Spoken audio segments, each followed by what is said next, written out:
Saudara yang kekasih dalam Tuhan Yesus Kristus, kita sudah masuk minggu ketiga dalam rangka masa arpian kita.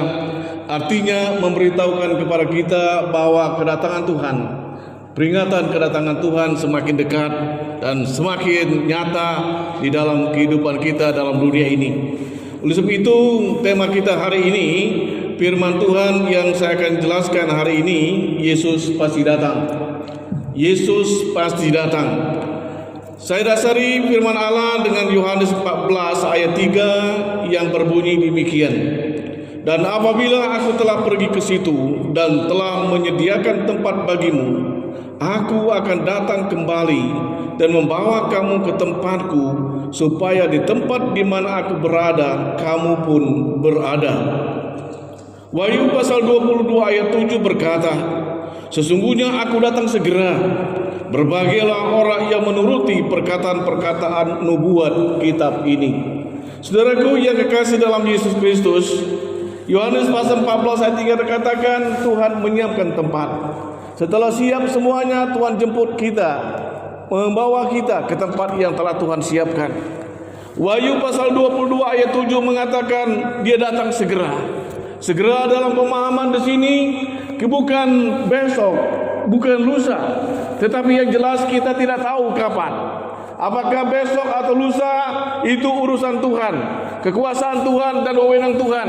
Yang jelas dikatakan firman Allah, Yesus segera datang dan kita tidak tahu kapan dia datang. Saudara yang kekasih dalam Yesus, kita mau tak mau dalam rangka memahami, mengerti tentang Yesus datang, kita akan melihat dalam sisi Natal, sebagaimana kita persiapkan diri. Sesudah itu kita akan melihat bagaimana tanda-tanda Yesus akan datang kembali. Saudaraku yang kekasih dalam Yesus, Natal itu sudah dibuatkan Tuhan bertahun-tahun yang silam. Telah dinubuatkan para nabi. Para nabi telah menjelaskan dan menyatakan kepada kita, kepada dunia ini, bahwa Yesus akan datang, Yesus akan lahir di Bethlehem. Dia akan menjadi juru selamat umat manusia. Ini sudah dijelaskan, sudah diberitahukan oleh para nabi jauh sebelumnya. Tanda-tandanya terus-menerus mengikuti kedatangan Tuhan. Tanda-tanda terus-menerus menjelaskan kepada dunia ini, kepada kita semua, bahwa Yesus datang. Saudaraku yang kekasih dalam Yesus, ini sesuatu yang tidak dapat kadang-kadang dimengerti oleh orang yang tentunya yang tidak paham dan apalagi tidak menerima. Tapi ingin saya katakan, kedatangan Yesus yang pertama kali Natal terjadi, itu sudah dijelaskan, diberitahukan oleh para nabi sebelumnya. Nah, saudaraku yang kekasih dalam Yesus, sekarang kita memperingati Natal, memperingati kedatangan Tuhan yang pertama kali dalam suasana yang sangat tidak seperti yang kita harapkan dan tidak seperti terjadi pada masa-masa yang lalu. Saya memikirkan bagaimana untuk kita dapat merayakan Natal bersama-sama. Saudaraku yang kekasih dalam Yesus, kalau kita tidak laksanakan aturan yang ditentukan, mengakibatkan kita akan berdampak yang tidak baik, baik terhadap gereja kita maupun kepada saya sebagai gembala sidang. Oleh sebab itu kita perlu memikirkan cara yang tepat, cara yang cocok, cara yang sesuai dengan situasi dan keadaan kita dalam rangka kita memperingati kedatangan Tuhan yang pertama kali. Saudaraku yang kekasih dalam Yesus, kedatangan Tuhan dijelaskan di dalam kedatangan dia, tempatnya dia lahir, yang bagaimana para orang Majus, mereka para gembala, mereka melihat bintangnya, mereka berjalan dan menemui Tuhan Yesus.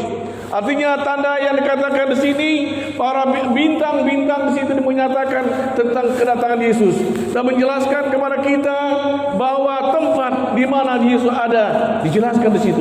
Nah, artinya saudara sekalian, setelah yang terjadi di sini, para orang Majus, para gembala mereka datang, mereka cari dan pas terjadi sebagaimana yang ditunjukkan bintang itu. Artinya saudara sekalian, Natal itu kedatangan Tuhan yang pertama kali sudah terjadi dan pasti terjadi dan terus-menerus dinyatakan di dalam dunia ini. Saudara yang kekasih dalam Yesus, Natal sudah datang, sudah terjadi. Atau kata lain, Yesus sudah datang untuk yang pertama kali. Nah, saudara sekalian, apa tujuan Natal itu? Dalam rangka secara singkat saya katakan menyingkapi, memahami tentang Natal itu. Kita persiapkan diri. Tujuan Natal yang pertama kali, saudara sekalian, di dalam pemahaman ini, bahwa Yesus datang untuk memberitahu kepada umat manusia. Yohanes pasal 14 ayat 6 berkata, "Akulah jalan, kebenaran dan hidup. Seseorang pun sampai kepada Bapa kalau tidak melalui aku." Apa makna dan artinya? Makna dan artinya, saudara sekalian, yaitu Yesus memberitahukan kepada dunia ini bahwa Yesus datang ke dalam dunia ini dalam rangka memberitahu saudara, memberitahu saya, dan memberitahu kita semua bahwa Yesus datang untuk memberitahu saudara dan saya bahwa jalan keselamatan yang pasti dan mantap itu datang di tengah dunia. Nah, jadi saudara sekalian, itu yang pertama, Yesus memberitahukan kepada dunia ini. Itu Yesus memberitahukan kepada kita semua bahwa Yesus sudah datang. Dia memberitahukan, "Aku jalan. Jalan yang membawa kamu ke tempat tujuan yang kamu inginkan sampai kepada tujuan."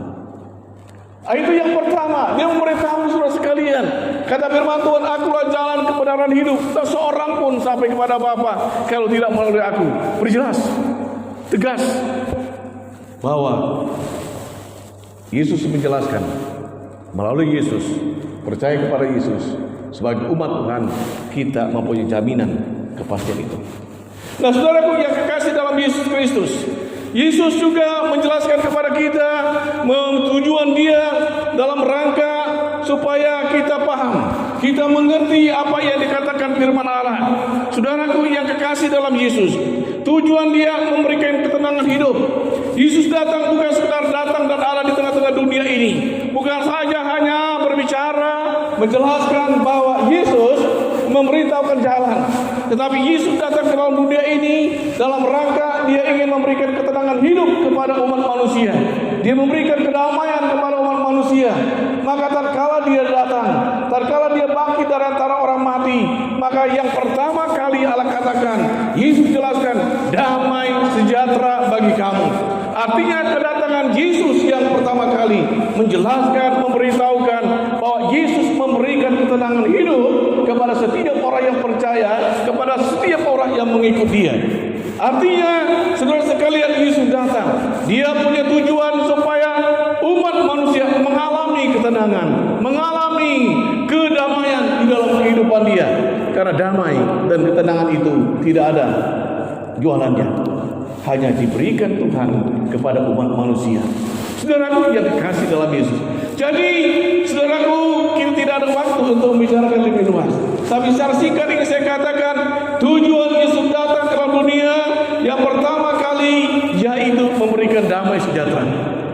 Setelah itu, saudara sekalian, Yesus katakan bukan saja diberikan damai, dia memberitahukan jalan dan keselamatan kepada umat manusia. Tetapi kata firman Allah dalam Matius dikatakan bahwa ikutlah aku. Dia tidak cukup hanya berkata, damai sejahtera bagi kamu, kamu kuberikan hidup tenang di bumi ini. Tetapi dia katakan ikutlah aku. Ikutlah aku. Saudaraku yang kekasih dalam Yesus, jelas Yesus katakan di dalam firman-Nya Matius 8 ayat 22, ikutlah aku. Jadi saudara sekalian, kita diberitahu, kita diajarkan oleh Tuhan. Yang pertama, dia punya tujuan. Bukan mengambang, bukan tidak jelas, tapi jelas. Dia beritahu jalan yang benar. Sesudah itu dia mau memberikan kedamaian kepada setiap umat yang percaya. Dan yang ketiga dia katakan, ikutlah aku. Jadi saudara sekalian, Yesus datang ke dalam dunia ini, dia tidak sekedar memberitahu, tidak sekedar memberikan kedamaian, tapi Yesus berkata, Yesus katakan, firman Allah katakan, ikutlah aku. Karena kita mengikut Tuhan, saya mengikut Tuhan, maka saya dan saudara ada di sini. Kita sama-sama dapat menyembah dan mengagungkan Tuhan karena kita sudah mengerti dan paham jalan itu. Karena kita sudah menikmati damai itu dan kita punya komitmen, punya penyataan bahwa saya ikut Tuhan. Saya ikut Tuhan. Maka kita ada di sini. Saudaraku yang kekasih dalam Yesus. Jadi Tuhan Yesus datang, Natal terjadi, bukan sekadar lahir dan ada di tengah-tengah bumi ini, tetapi dia punya tujuan yang jelas. Saudara sekalian, hidup punya tujuan jelas. Yesus tidak mengambang, Yesus tidak terombang-ambing. Yesus punya tujuan jelas di dalam kehidupan dia, dan punya tujuan yang jelas. Untuk apa dia datang ke dunia ini? Untuk apa kita berbakti? Untuk apa kita datang ke gereja? Saudara sekalian, tujuannya untuk kita menyembah Tuhan dan mengagungkan Tuhan. Kita bersama-sama dengan Tuhan di rumah Tuhan. Kita bersama-sama dengan umat dan keluarga kita di rumah Tuhan, dalam rangka kita memuliakan dan menyembah Tuhan. Saudaraku yang kekasih dalam Yesus, jelas Natal sudah terjadi. Natal kita peringati, Natal kita hayati. Saudaraku yang kekasih dalam Yesus, setelah itu apa terjadi? Yesus naik ke sorga. Dia siapkan tempat, kata firman Allah, damai sejahtera aku berikan kepadamu, damai sejahtera aku tinggalkan kepadamu, kata firman Allah. Tetapi dia katakan dia akan datang lagi, datang menjemput saudara dan saya, menjemput orang yang percaya, menjemput orang-orang yang mengikut dia.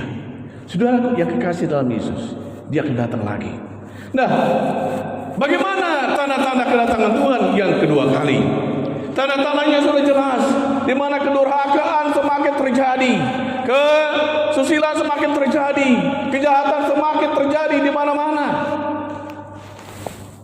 Bukan barang baru di dalam cerita dunia ini, ya, bagaimana kedurhakaan terhadap Tuhan dan kejahatan terjadi. Saya baru membaca di internet tadi malam kalau tidak salah. Seorang anak dia membunuh orang tuanya. Kedurhakaan terjadi. Itu bukan barang baru, bukan berita baru. Sudah lama itu terjadi.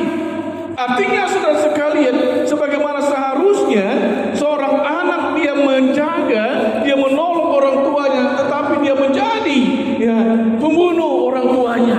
Ini menunjukkan, menjelaskan kepada kita kedurhakaan itu terjadi, kejahatan terjadi, semakin terjadi. Bagaimana orang tua memperlakukan anaknya juga semacam itu, ya. Orang tua memperkosa anak kandungnya dan sebagainya. Banyak terjadi di mana-mana di negeri ini pernah terjadi. Nah, oleh sebab itu merupakan tanda kedatangan Tuhan yang kedua kali, saudara sekalian. Kedurhakaan terjadi di mana-mana, kejahatan terjadi di mana-mana. Dulu orang merampok itu tatkala orang tidak ada di tempat, tapi sekarang kejahatan itu terjadi di tengah-tengah siang bolong, di tengah-tengah keramaian orang melakukan kejahatan, terjadi perampokan, terjadi pembunuhan di sana sini. Itu menunjukkan dan menjelaskan kepada kita bahwa tanda-tanda kedatangan Tuhan yang kedua kali, dan itu sudah dijelaskan, digariskan oleh firman Allah. Kejahatan semakin jahat dan durhaka dan semakin menjadi-jadi di tengah dunia ini. Yang berikut secara singkat saya katakan pengajaran-pengajaran sesat. Orang banyak mengajarkan hal-hal yang tidak seolah-olah benar dan sebagainya. Ada orang mengajarkan mari kita tunggu kedatangan Tuhan di puncak. Ya, mereka berkumpul, jual hartamu, jual segala yang kau miliki, kita kumpul bersama-sama, Yesus mau datang. Beberapa tahun yang silam kita dapat berita bahwa orang berkumpul di suatu tempat di Blok M sana, mereka menantikan kedatangan Tuhan karena Tuhan akan datang dan sebagainya. Saudara sekalian, Alkitab mencatat tidak ada yang tahu, tidak ada yang mengerti kapan Yesus datang, apalagi tempatnya dan sebagainya. Apakah di puncak, kita tidak tahu. Ya, di mana? Yang jelas Yesus pasti datang. Maka saya katakan tanda-tanda kedatangan Tuhan kedua kali itu jelas. Pengajaran-pengajaran yang menyesatkan umat manusia. Umat Kristiani, orang-orang gereja diajak untuk berkumpul, menjual harta bendanya dan sebagainya. Setelah menunggu, Yesus juga tidak datang. Sengsara bukan? Harta bendanya, tempat tinggalnya sudah dijual. Setelah itu mau kembali kemana?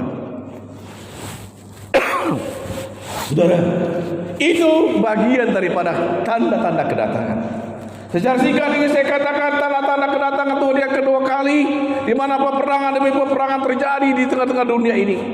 Dunia ini selalu kita mendengar berita, membaca di mana di dunia mana sebagainya, kita melihat, mendengar bahwa terjadi peperangan antara satu sama lain.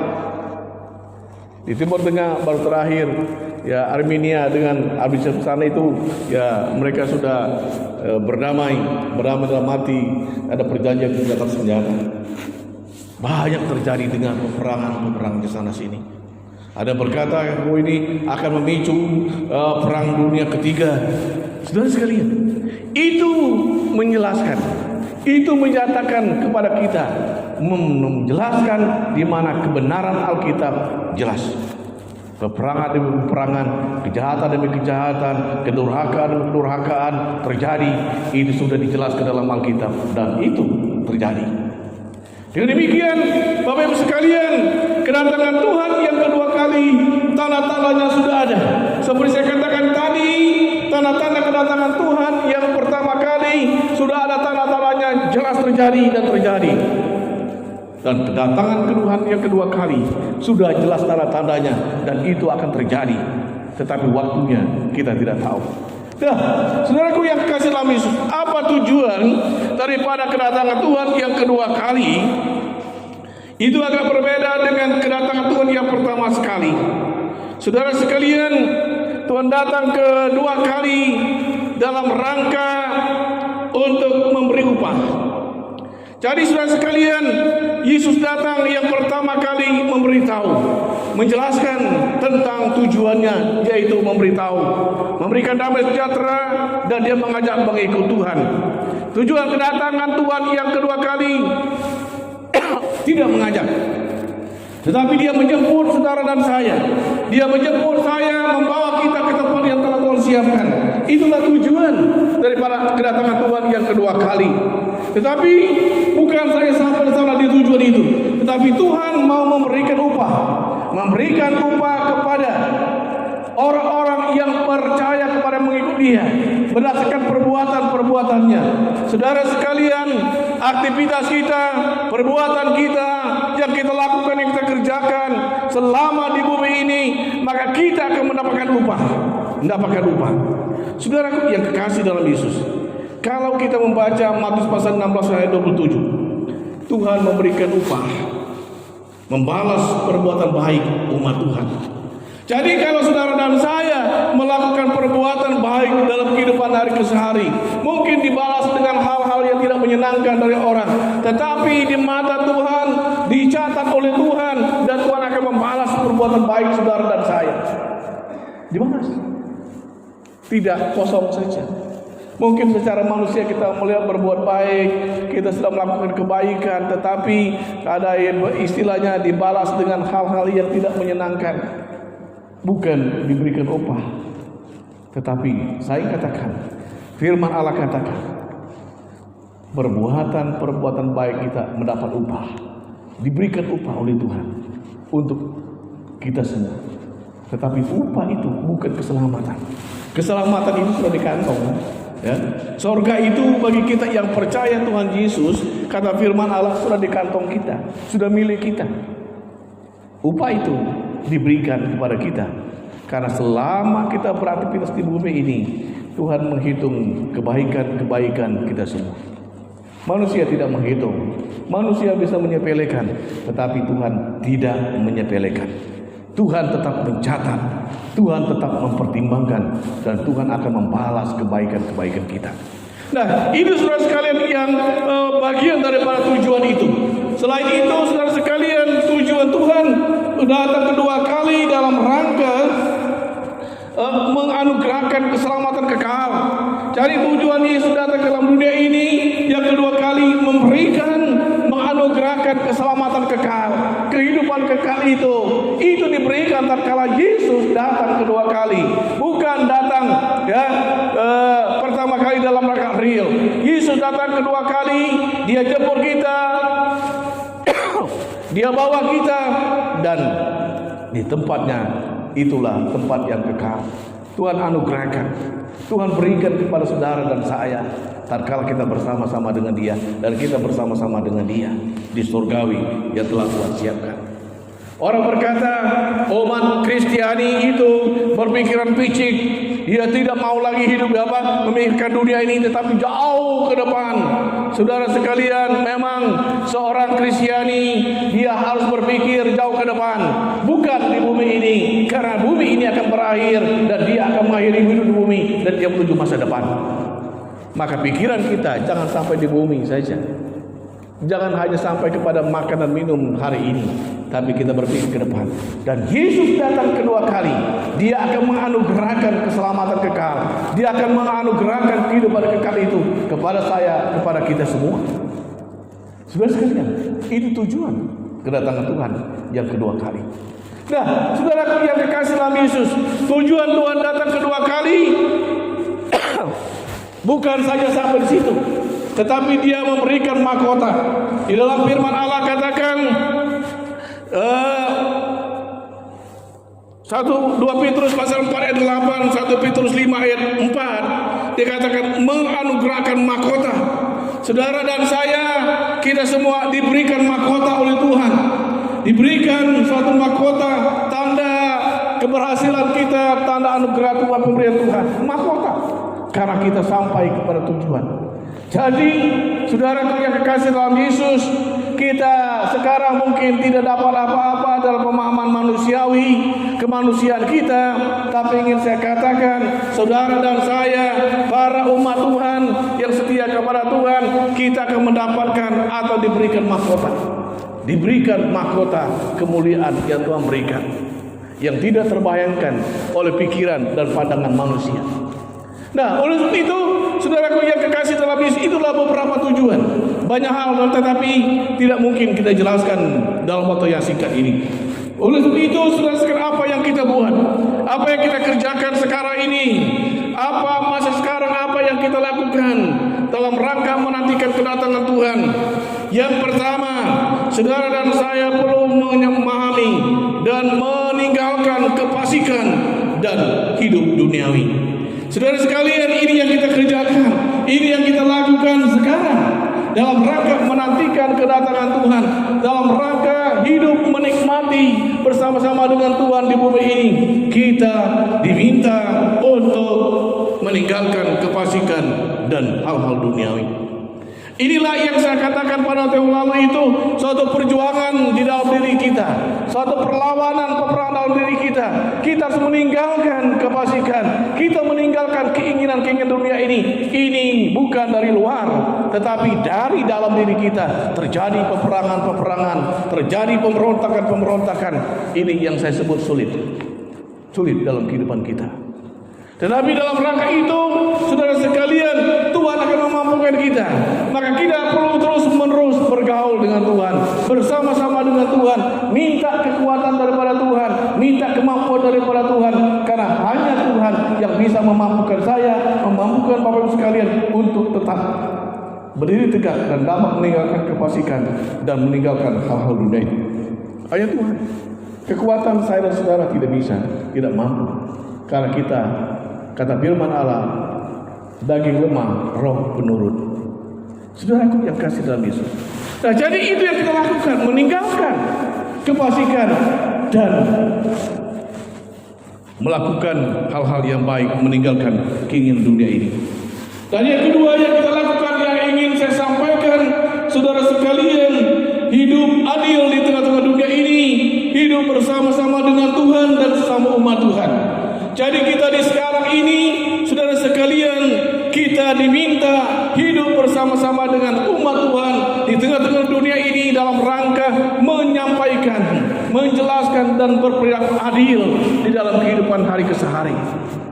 Itu tujuan daripada Tuhan, dan itu yang kita lakukan sekarang di masa-masa sekarang, karena kita masih hidup di bumi ini. Kita perlu hidup bersama-sama dengan umat dalam rangka keadilan dan atau berkeadilan. Saudara sekalian, sekarang susah kadang-kala kita berbicara tentang keadilan, apalagi masuk dalam arena hukum dan sebagainya. Saudaraku, kita tidak perlu risau saya pikir di situ. Yang penting kita sebagai umat Tuhan menyatakan, melakukan yang apa yang dirancang Tuhan.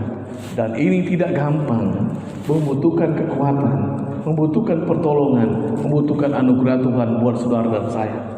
Secara manusia, saya dan saudara tidak mampu, tetapi Tuhan akan memampukan kita, akan menolong kita untuk dapat kuat di tengah-tengah situasi dan keadaan dunia ini. Saudaraku yang kekasih dalam Yesus, yang berikut saudara sekalian tujuan ya, dan apa yang harus kita buat, yang kita buat sekarang saudara sekalian, di samping bersama dengan Tuhan, kita beribadah kepada Tuhan. Ibrani 10 ayat 24 sampai 25. Saudara, kita tidak hanya tinggal di bumi ini saja. Kita tidak hanya cari makan dan minum. Kita kerja dari pagi sampai sore, bahkan sampai malam, dan terus menerus. Tetapi Tuhan menghendaki saudara dan saya juga beribadah. Beribadah kepada Tuhan. Beribadah bersama-sama menyembah Tuhan. Kalau saudara dan saya lakukan hari ini, saat ini kita dapat beribadah dengan cara semacam ini. Ini merupakan bagian yang dikehendaki Tuhan, yang diinginkan Tuhan, yang perlu kita lakukan, beribadah. Beribadah kepada Tuhan.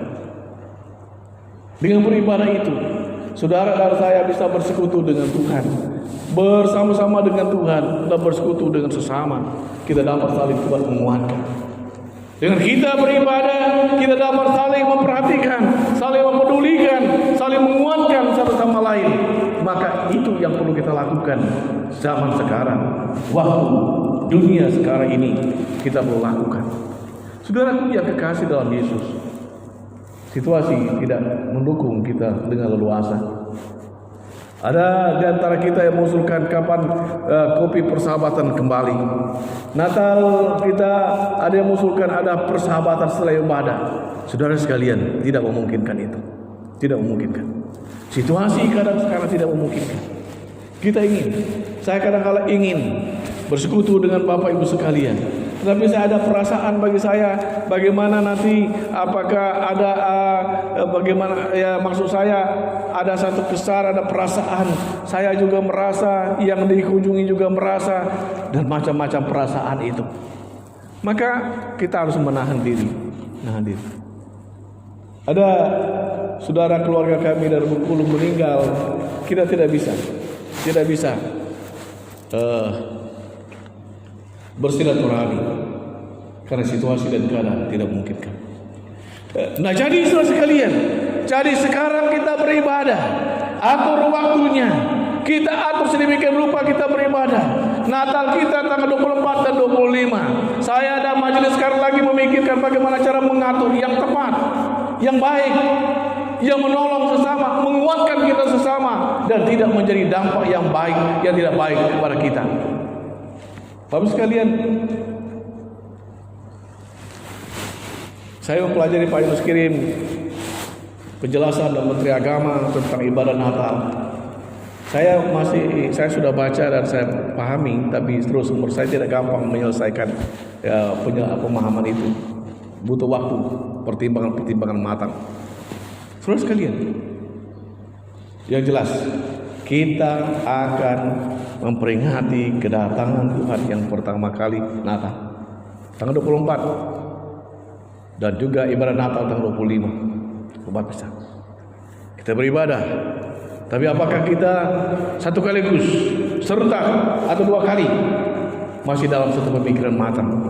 Yang penting kita dapat bersama-sama melayani, beribadah, merayakan Natal, dan kita atur sedemikian rupa. Saudara sekalian, Yesus pasti datang. Yesus segera datang. Saya, saudara, siap atau tidak siap, Yesus pasti datang. Oleh sebab itu tidak ada pilihan lain. Saya, saudara, dan kita semua harus siap.